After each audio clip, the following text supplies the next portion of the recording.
Yo, what is up guys, Grim here, and in today's video I'm going to share with you guys all my day one trial of the ancestors findings. So first, I'm going to give you guys an introduction of how I learned to run the mechanic and how I tried to maximize the efficiency. So in order to run trial of the ancestors, you will need some silver coins, but they are incredibly common even throughout the campaign and especially in maps as well. So common, in fact, they're basically close to free if you try to buy them. So when you use a silver coin, you'll get a portal to the Halls of the Dead. And after you get into the Halls of the Dead, all you have to do is interact with the Well of Passing. Now after doing that, if you want to play the mechanic straight away and you don't care about lore or anything like that, hightail it all the way down here to the Eye of Destiny. So once you get here, you'll be able to engage in combat and start a match. And depending on which match you decide to try and start with whichever player you decide to go against, you will get different rewards. So it's pretty simple, pick the reward which is best. And overall, the rewards do scale as you complete more and more tournaments, and you can complete and increase what is called your ranking. So your ranking basically determines what level of enemies you are versing, and I think you start out around rank 150, and every tournament win you complete, you will get more and more ranking, which will make the enemies harder and harder, and directly scale the rewards that you are offered. Now, overall, the most noticeable scaling factor is to the currency. I think I started out getting roughly 2 to 3 C per round, which I won when Chaos Orbs arrived, but now I always notice around 4 to 5 C. Sometimes, I think, if I recall correctly, I did get 6 C at one stage as well. And I have to imagine this is going to give you the rarer tattoos and overall better rewards in general. So you can get currency, div cards, uniques, rares, and tattoos from this screen here. Now also on here, you can see that you're going against specific opponents. There is 10 different types of opponents in total, and they all have their own themes about when you're fighting them and the units they use and all sorts of stuff like that. You will also notice that you do get certain points here for defeating them. That is somewhat relevant, but not really. You don't have to worry too much about that. You mainly want to focus on the rewards and just look for whatever is most rewarding. And after you've decided what you want to go for here, so I'm going to go ahead and go for these fusings here, you can start the round. And then once you get into this screen here, essentially you've got a few things that you're going to have to consider. First and foremost, what units do you have? And also, what on earth are you going to put on the board here? So I generally completely ignore my enemy. I don't know if that's correct, but I haven't had any issues so far. But overall, here's what I do. So you can see that there's 4 different positions. There is defender, there is escort, and there is attacker and flanker. So the most important thing to realize here is this is essentially kind of different ways that you can use your units. So for example, the flanker position, if you put a unit here, they will pretty much always ignore all the enemy's NPCs and they will go around the field and start attacking the enemy's base, pretty much ignoring any sort of enemy unit. Now, overall, that's the position I think is actually most valuable because you as a player can defend the base and you as a player can also attack the enemy and sweep up their units. However, what you can't really very effectively do is destroy the enemy's base as a player. There's some strict penalties imposed on the player for trying to destroy the enemy's base, which I'll show you guys. So overall, I recommend first and foremost outfitting the flanker positions with your best units, or the units which you think are most suitable for that position.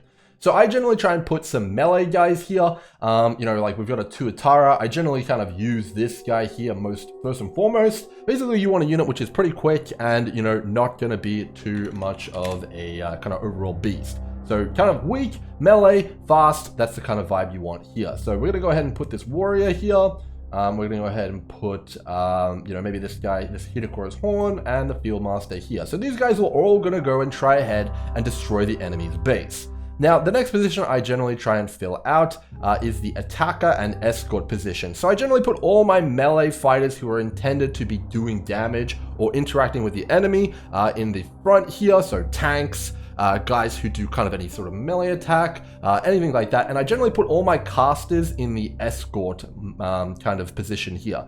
So the attacker position is generally just going to bash into the enemy's units here. I don't really think that they kind of prioritize going ahead and destroying the enemy's base. They generally focus on killing the enemy's units. And the escort position here, I believe, I'm not 100% sure, but I believe they try and assist you and move wherever you are. That is what I think that they do. So they're kind of tied to you as a player.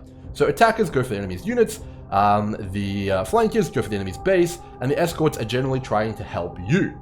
And I generally try and put supportive units or casters in the escort position here because they have a lot of crowd control and things like that. So this unit here throws cold spells from a distance is a pretty good example of that. They do a big cold wave. And then finally, the last position here, Defender, is essentially a position which you can put units in and they will just literally sit in your base. And if the enemy tries to attack your base, they will sit there and they will defend. So overall, those are the positions. So let's see how it actually plays out when I start a match. So the overall goal of Trial of the Ancestors is to make sure that you kill all the enemies that you track down and you see. So we can see here some enemies. And then after you do that, you want to go ahead and try and destroy the enemy's base. So what is the enemy's base and how do you destroy it? Well, you'll notice these totems here. This is essentially the enemy's base. And for every totem you destroy, you knock an enemy unit out of the fight.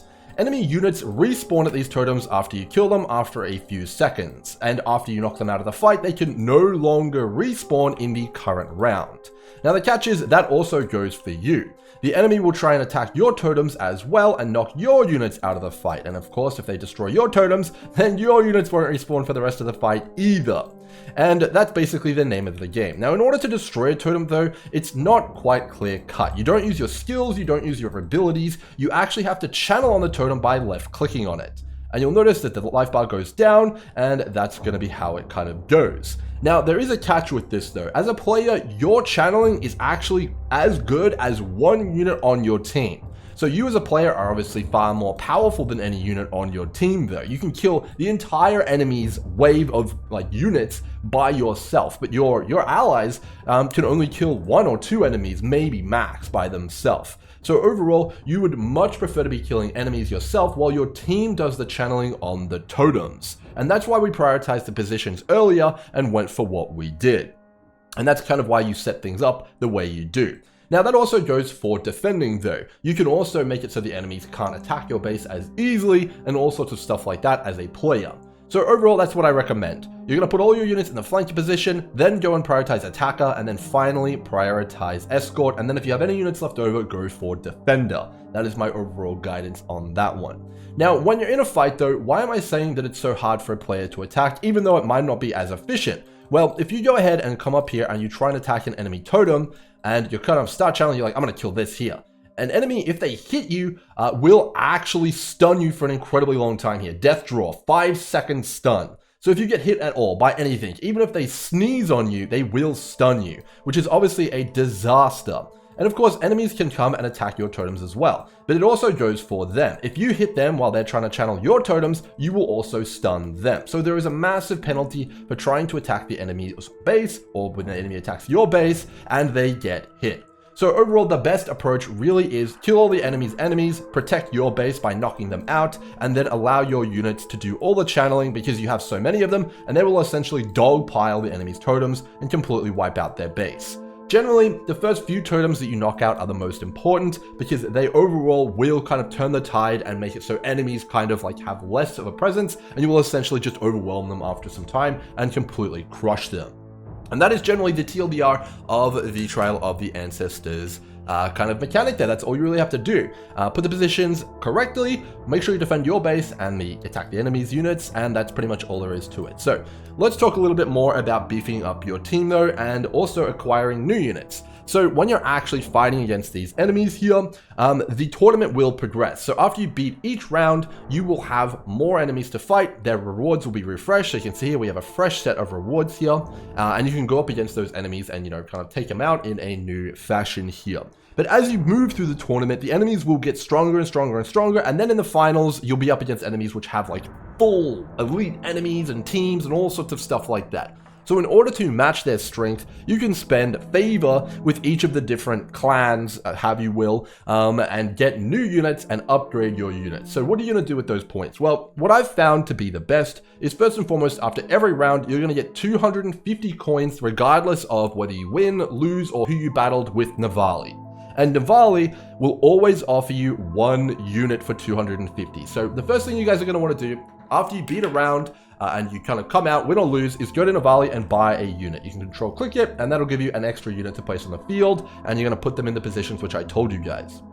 Now, the next thing you want to do is see if you have anyone who has favor of around, 500 to 1,000. If you have someone who has 500 to 1,000 favor, you can kind of try and find them on the map here, the corresponding icon here on the minimap, and you can see if you can buy any units from them. So I can buy a unit from this guy, that's great. And what you want to do is prioritize buying units as much as you can until you have a full team. Having more units on the field will allow your guys to channel on the enemy's totems faster and kill everything faster, increasing your chaos and currency per hour overall. So that's a good thing. You want to have all the enemies, taken out and have all your guys channeling on their totems and knocking everything out quick. So it's going to increase the amount of tournaments that you can beat per hour. So overall, it's going to be pretty good. So we're going to buy this guy here, 600 juice. Do we have anything else? We don't really look like have anything else. Nothing over 500 to 1,000 really there. So we're going to go ahead and pick our next round here. So 4 chaos here looks pretty good. And now we're going to place down our new units in the order of operations we set. So we've got a caster here, put him there. We're going to wall caller here, buffs with onslaught. Okay, unaffected by looks like this guy is going to be an attacker, and a spearfisher. This guy can be an attacker as well. So overall, I've put my units in. We'll go through the process again and again and again. We'll take them out, and overall, that's how it's going to be.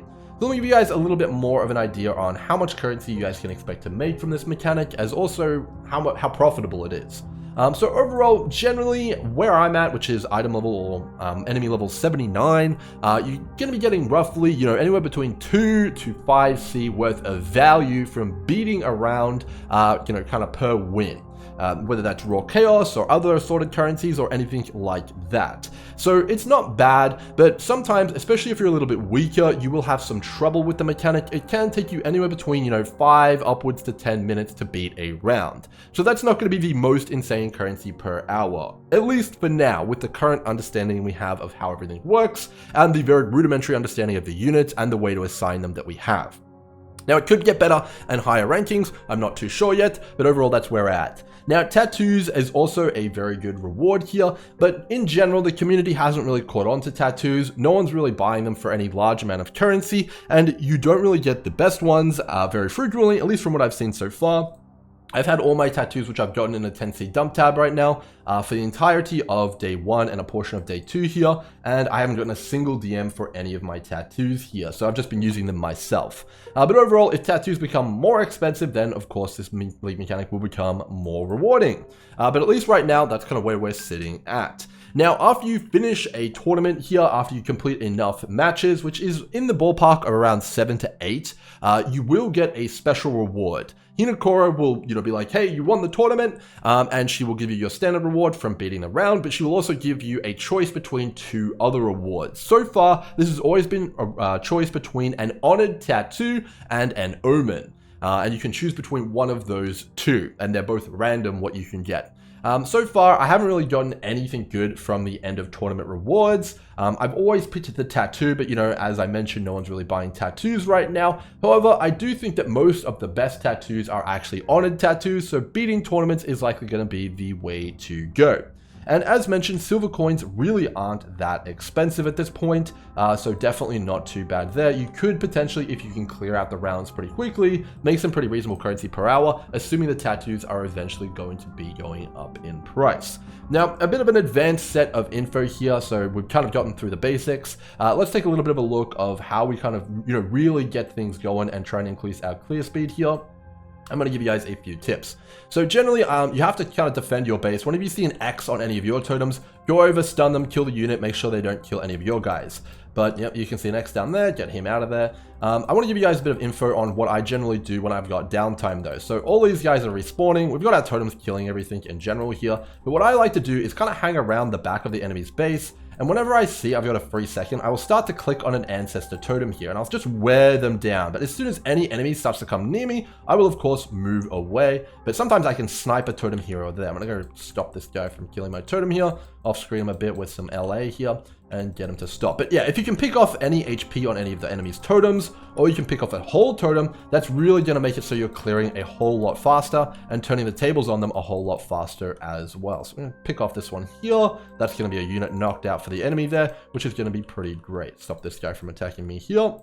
and that's going to be pretty nice. If you can, try and focus on the more elite enemies. You know, if they've got any turtles or big totems, focus on trying to pick off those first and, you know, chip away at them. But just make sure you do not get stunned. That is the worst timeline. If you get stunned, that is a disaster. You do not want that.